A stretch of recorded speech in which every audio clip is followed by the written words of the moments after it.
இன்றைக்கி நைட் டின்னருக்கு அடை தோசை தான் செஞ்சுருந்தேன். மார்னிங் ஒர்க்குக்கு கிளம்புறதுக்கு முன்னாடி 1 கிளாஸ் இட்லி அரிசி, 1/2 கிளாஸ் உளுந்தம்பருப்பு, 1/2 கிளாஸ் துவரம்பருப்பு, 1/4 கிளாஸ் கடலைப்பருப்பு, 1/4 கிளாஸ் பச்சரிசி, கொஞ்சோண்டு வெந்தயம் இதை ஒரு 3 to 4 டைம்ஸ் கிட்ட நல்லா வாஷ் பண்ணிவிட்டு ஊற வச்சுட்டு நான் கிளம்பிட்டேன்.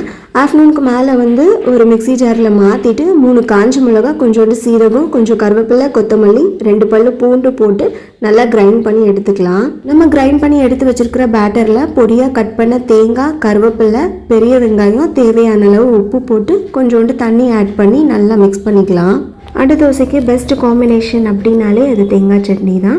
நைட்டு வந்தவனே தேங்காய் சட்னி ஃபஸ்ட்டு அரைச்சி வச்சுட்டு அதுக்கப்புறம் தோசை ஊற்ற ஸ்டார்ட் பண்ணிட்டேன். நான் சொன்ன இந்த குவான்டிட்டி வச்சு 12 to 15 தோசை கிட்ட வரும். நாங்கள் 2 பேர் அப்படின்றதுனால நைட்டுக்கும் நாளைக்கு மார்னிங்க்கும் கரெக்டாக இருக்கும். நார்மல் தோசை பேட்டரோட இந்த பேட்டரு கொஞ்சம் குவிக்காகவே ஃபர்மெண்ட் ஆகிடும். நைட்டு டின்னருக்கு சூப்பராக சாப்பிட்டு முடிச்சாச்சு. நாளைக்கு இன்னொரு விளாகில் பார்க்கலாம். பாய்.